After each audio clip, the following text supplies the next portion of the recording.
shaken yet standing firm. This is Radio Cayman in the Cayman Islands.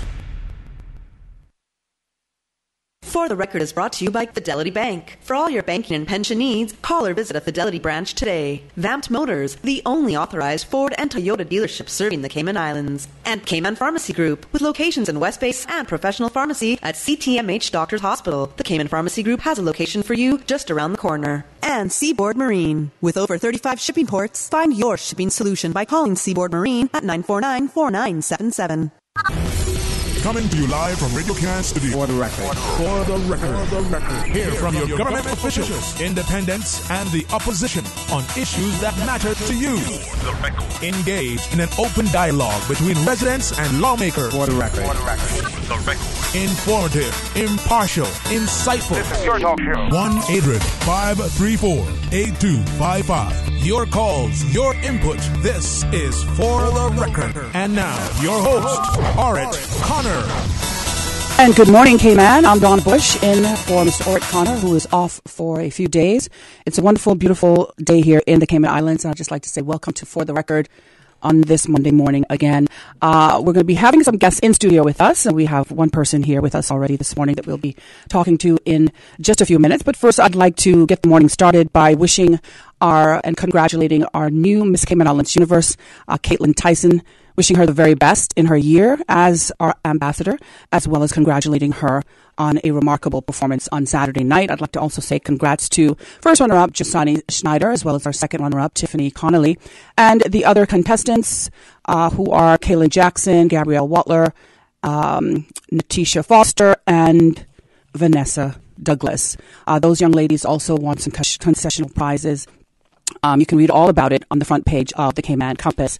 Again, congratulations, as well as to the committee, the Miss Cayman Islands Universe Committee, that is, which I'm a part of, for a great night at the Westin. And we do hope that the Caymanian residents who were there and everyone who came out to support these young ladies had an enjoyable evening. Feedback that we've gotten so far is that it was a great and remarkable night. We'd just like to thank everybody involved in that. Later on this week, we hope to have the new Miss Cayman Islands Universe, as well as our chairperson for the committee, Miss Derry Dakers-Lee, on to discuss the year ahead and the months ahead as she prepares to go on to Miss Universe again later on this week on For the Record. So in our studio this morning, we're going to be talking to the folks from Community Affairs.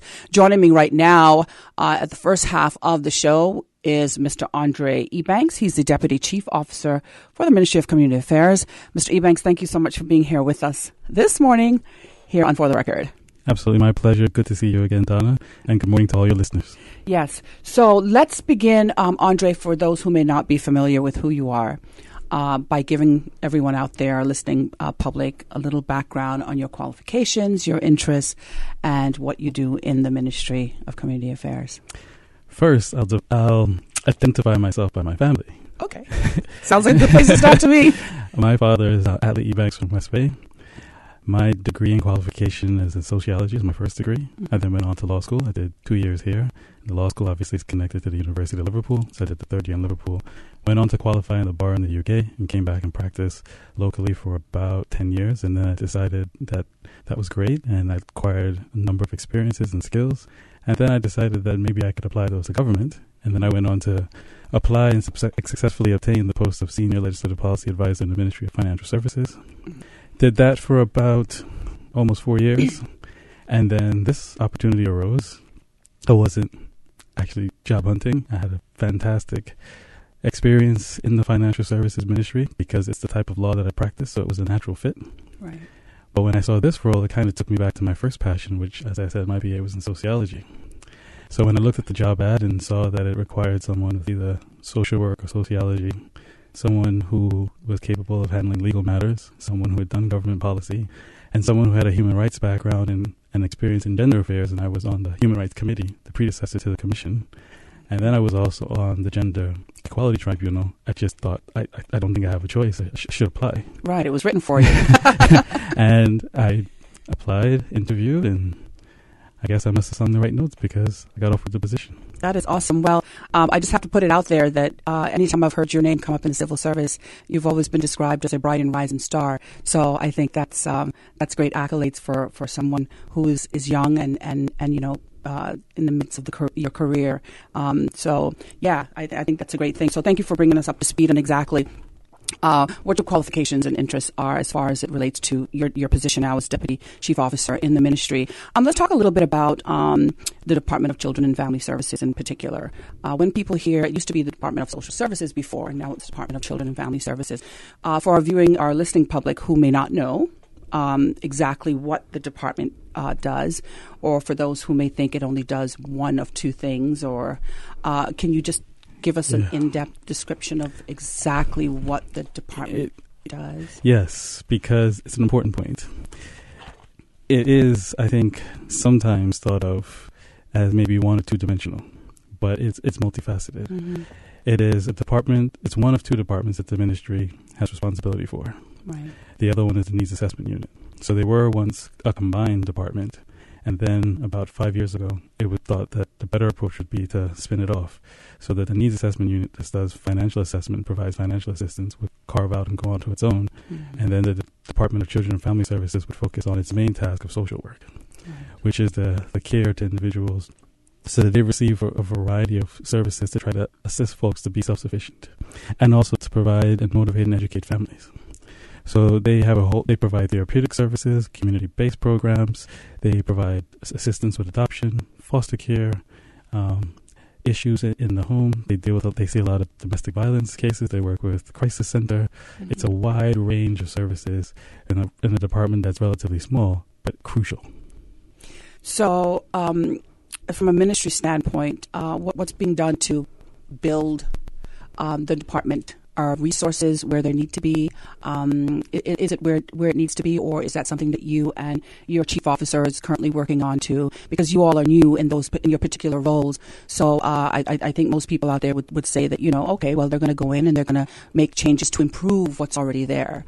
So anything happening in that realm? Yes, and when the chief officer, who is a former social worker, when she joins us, I think she'll elaborate on a lot of the plans. I don't want to steal her thunder. Okay, sure. But in a nutshell, she's looking at ways to restructure. They're also looking at ways to enhance legislation to improve services, because you're quite right. We sort of came in and looked at it afresh.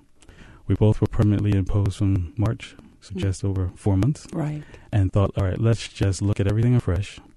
Let's see what's happening now, what we can and cannot address, and what we can build advocacy for in the future. Mm-hmm. So what do we want this service and the NEU to look like in 10 years? So assume we had all the money in the world, what would be the things that we'd like to do, and work backwards from there and see what we can achieve. All right. So to our listening public, just a reminder that you can give us a call here and ask any questions, or, just have a discussion with our guest this morning. Those numbers to call are toll-free, 1-800-534-8255. If you are a Digicel customer, you can call us at 949-8037. Or if you'd like to send us an email, you can do so at fortherecord@candw.ky. Again, that's fortherecord@candywacky.ky. You can also give us send us a voice note or text message on WhatsApp. That number is 925-3261. That's 925-3261. So we'd like you to join us here on For the Record. So please give us a call so that we can have further discussions with our guests here this morning. Right now in the studio with us is the Deputy Chief Officer from the Ministry of Community Affairs, Mr. Andre Ebanks. And joining us in a short while will be the Chief Officer from the Ministry of Community Affairs, Ms. Teresa Echniki. And they're going to be here to talk about the various happenings within the ministry, at the ministry level, as well as within the departments that fall under their remit in the ministry. So we talked a little bit we heard more about Mr. Ebanks and what his qualifications and interests are and what has brought him to this point, being a Deputy Chief Officer within the ministry. We briefly touched on the Department of Children and Family Services and went a little bit more in depth and information to our listening public as to what that department actually does. And we touched on, Mr. Ebanks rather touched on the fact that some 5 years ago, the department was split into two units, one being the Needs Assessment Unit, or as the listening public may hear it described as the NAU, or the Department of DCFS, which is the Department of Children and Family Services. So he spoke a little bit about what those two departments do under the ministry's remit. We will be talking a little bit more about the future of the departments as soon as the chief officer joins us in a short while. We just wanted to talk a little bit. I just wanted to ask you,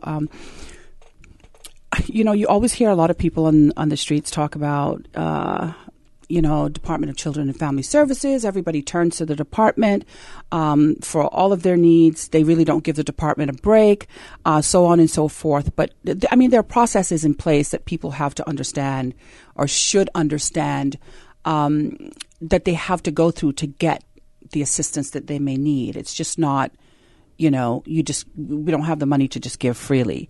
Can you tell us a little bit about those processes and what people normally have to go through to, if they need the help, that they just can't, it's not about just going in and asking for help and you're going to get it. There's things that you have to do to help yourself to get the departments to help you. I see what you mean.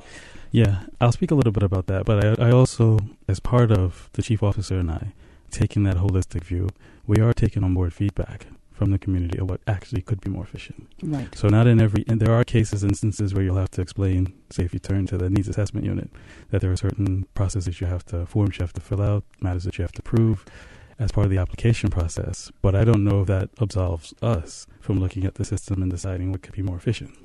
So to give you an example, an initiative that's happening right now is that we're trying, in the case of the needs assessment unit, where there are members of the community who act as landlords and provide shelter to the clients of NEU. Right now, they're paid by a check that goes through the mail. We're looking at how we can improve that service. I think your salary and mine goes as direct deposit. Why can't we apply that same technology to landlords so that they are actually assisting the government by providing shelter to try to get them provision for that faster? So there are things that we're trying to look, and that's actually not just pie in the sky talk. That initiative is underway right now. Okay. So there's a team between the NEU, the Ministry, Treasury, and RBC to actually try to make that happen within the next few weeks. That's great news. So there are, I think, items like that we're looking at to see how could we improve things from a technological standpoint. And although folks may look at our clients and say they're from not the higher end of the economic class structure, but usually everyone has a smartphone. So are there things that we can add to apps that we can add to smartphones so people can transfer documentation quicker without having to sit and physically go to a building and stay in a building and wait in line? Right. So there's things like that I think that we can do to quicken services. From a more, I think, legal perspective, we're also looking to improve the legislation. So there's a major initiative right now to update, probably repeal and replace the Poor Persons Relief Law, which is what governs how NEU can deliver services. It's from the late 90s. It's very, very brief. It doesn't cover the range of services that they do now. It needs to be modernized. So we're undertaking an exercise that's going to be a combined effort between Department of Children and Family Services, because they share this pretty much a large pool of clients, Needs Assessment Unit, the policy unit of the ministry, to try to think about how we're going to advance that legislation so that it, at the end of the day, improves the circumstances of our clients' lives. That's the point. Yeah.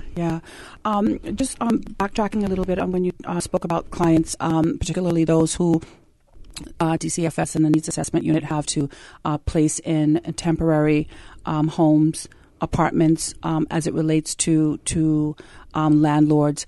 Is the normal process for persons to sign leases when they go when they rent these places? For instance, if they damage property, who does the cost fall back on? Does it? And even from a department standpoint, is there extra restrictions placed on those persons that we have to pay for them to be housed, so that they know that if they destroy these places or damage people's property, that the onus shouldn't fall back on the department, but rather on them. Before you answer that question, though, we're gonna take a quick break here on For the Record. We'll be right back with more in just a few minutes. The Cayman Islands boasts of a long, colorful, and rich history. In tribute to our roots, Radio Cayman, the voice of the Cayman Islands, is pleased to bring you the historical vignette series, sponsored by Cayman National Bank. Visit Cayman National Bank today for all of your financial needs. The Cayman Islands, he hath founded it upon the seas. The Bay Islands of the northern shores of Honduras, including Utila, Rotan, and Guanaja or Panaca, along with the islets of Elaine, Barbarat, and Murat, saw a rather rapid and dramatic settlement of Caymanians following emancipation in the Cayman Islands. The first Caymanian settler was Joseph Cooper, who settled in Utila sometime in the early 1830s with his wife and 6 of their children. Mr. Cooper met an American by the name of Warren, who assisted him with his first plot of land and would later marry his daughter Elizabeth and bear 7 children of their own. The Coopers would bear 2 more children themselves. A few years later, Cooper's eldest daughter, who had stayed behind in Grand Cayman, joined the family with her husband, Captain Thompson, and 2 of their children. 60 years later, the Cooper, Warren, and Thompson clans would form the bulk of the majority white population of Utila. Information from this historical vignette was sourced from Founded Upon the Seas, A History of the Cayman Islands and Their People by Michael Creighton and the New History Committee. Radio Cayman's historical facts vignettes are proudly brought to you by Cayman National, with branches on all 3 Cayman Islands. Visit Cayman National Bank today for all of your financial needs. Why rush around paying bills when you can pay most of your bills online? Cayman National offers an extensive list of service providers. Visit CaymanNational.com and log on to our personal or business online banking systems. Not an online banking customer? Contact their customer support team on 949-8300 for more information. Did you hear that Vamt Motors has your sale going on now? And you get your choice on the money you'll save on your new car or truck? My sale? My choice? Really? Yeah, and they have lots of cars on sale. Some up